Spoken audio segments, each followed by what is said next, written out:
Hi everyone, welcome to Glitch Guru.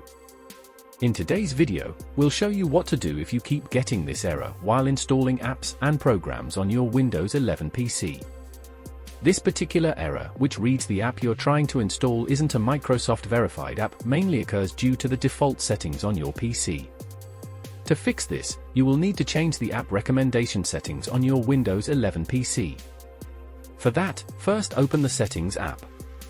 Now, click on the Apps tab on your left.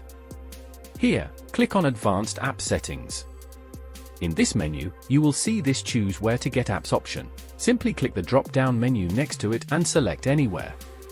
If you don't see this option, it means your Windows 11 PC is in S mode.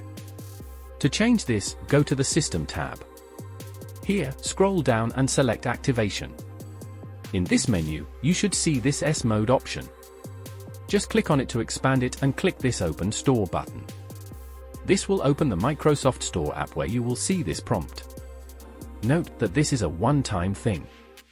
So, once you disable S mode, you can't re-enable it.